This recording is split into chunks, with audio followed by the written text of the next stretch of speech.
All right, welcome to day 2 of ceramic box making. I chose a modeling tool that has a flat edge because I'm connecting to flat slabs. If you don't have that, doesn't matter, you can use any wooden modeling tool. What we need to remember whenever we attach pieces of clay is to score where they will be connected. And remember, scoring is scratching up the edge. So this is a little tricky with a box depending on how tall your box is. You might set that slab there, start building it, and it falls right over. So make sure you find something in your house that you can set next to it so it doesn't fall over while you're connecting it. My box is pretty small, so all I did was connect one side and it's still connected.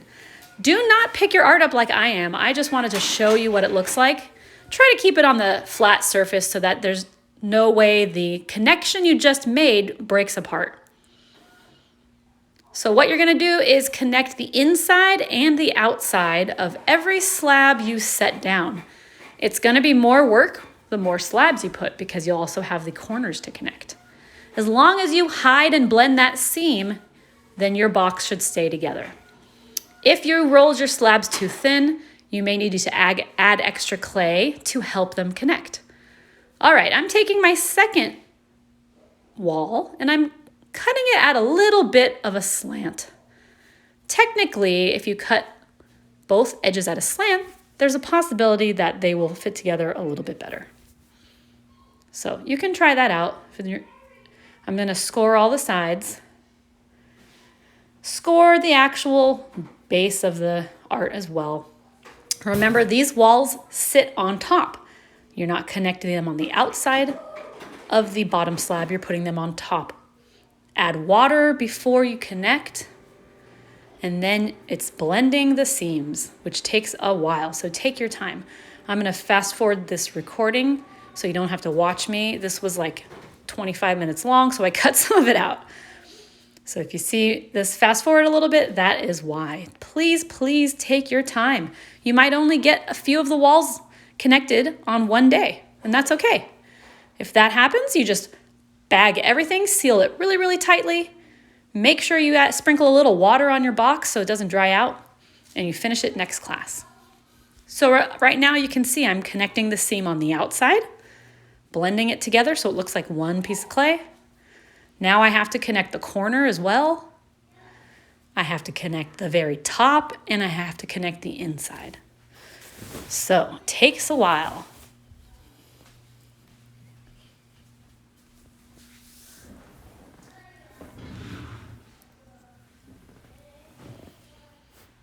I like a flat modeling tool because my slabs are flat.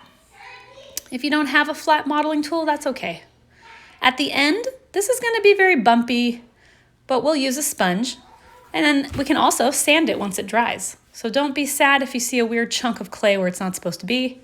Try to take it off, and if inevitably it stays, we'll wipe it with a sponge and then sand it. Okay, so here is the next wall to be attached. Scoring it, cutting the edges at a slant, scoring the base. And I try to slant and make the corners a little slanted before I connect them. That way they should fit a little bit better like a puzzle.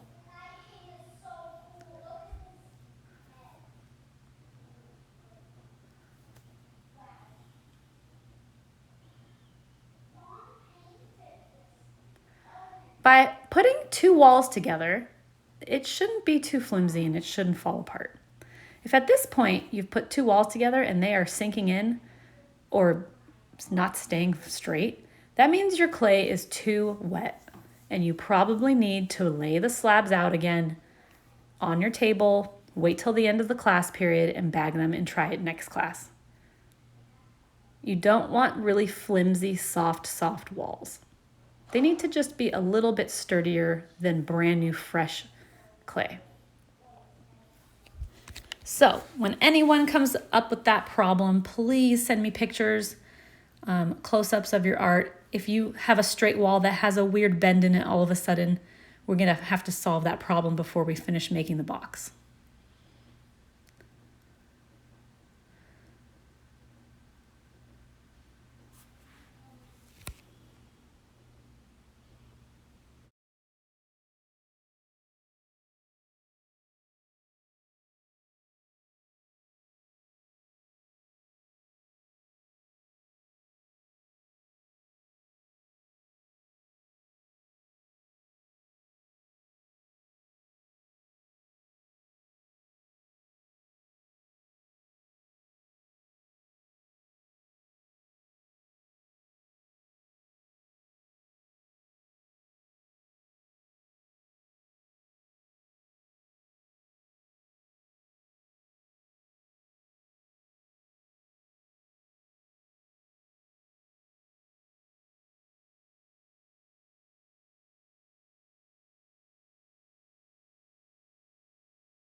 Okay, here's my last wall to put up.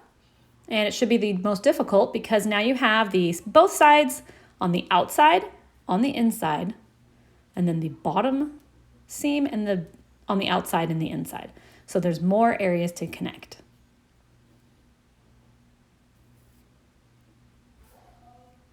Just takes a lot of time.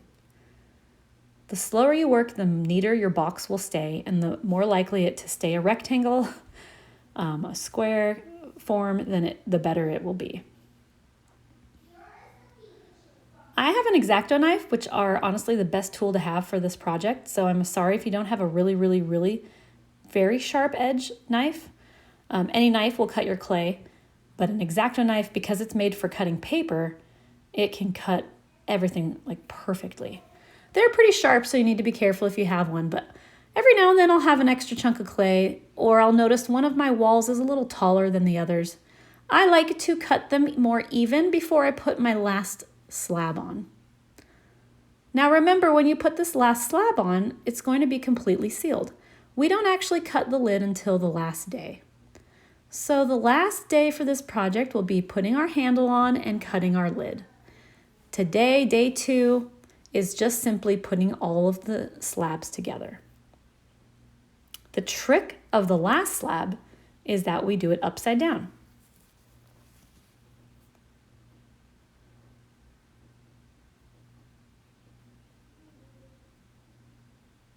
And right now I'm just checking the inside out. Once I put that last slab on, I won't be able to see the inside anymore. So I'm trying to straighten it, smooth it, remove any fingernail indents. I'm picking it up to show you, but again, you don't need to pick this up. The more you pick it up, the more likely it'll fall apart. I see my seam a little bit there, so I'm dragging my flat wooden tool across to try and hide it again. The more you do this, the better it's gonna look. If it's really coming apart, you can add pieces of clay on as a Band-Aid and blend them together. You can also scratch into it to rough it up so it blends and then smooth it later. If you ever see a seam start to open, I think the piece of clay Band-Aid is really smart because you're just putting it over the top like a little ball of clay or a little flattened piece of clay. You're setting it on there and then smoothing it into your box. So hopefully those tips help. Now we're on to the last section, the last slab. When you have your last slab, you will set it flat on the table, score it to prepare.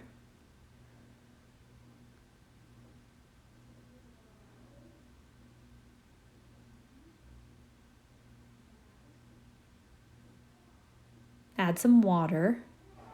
You can even smooth it before you start if you notice there's a weird bump. But we're gonna put this box upside down. So this is the one time you should pick it up. You have to pick it up.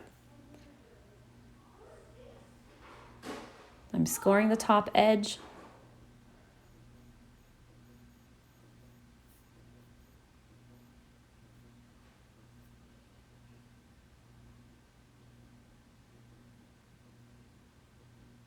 Now I'm going to add some water.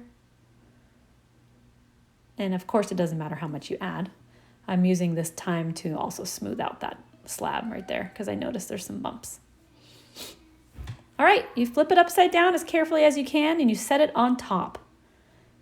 If your walls bend in, bend them back out. Push them out. Don't break it, but gently press them out so that they look as straight as they can be. And then you connect it. So this is the one time you're just connecting all 4 seams along the outside. That is all we're doing today. After this is done and you don't see any seams anywhere, then we'll bag it and we'll do the last step on day 3, or maybe it's day 4, depends on how long it took you guys to build this.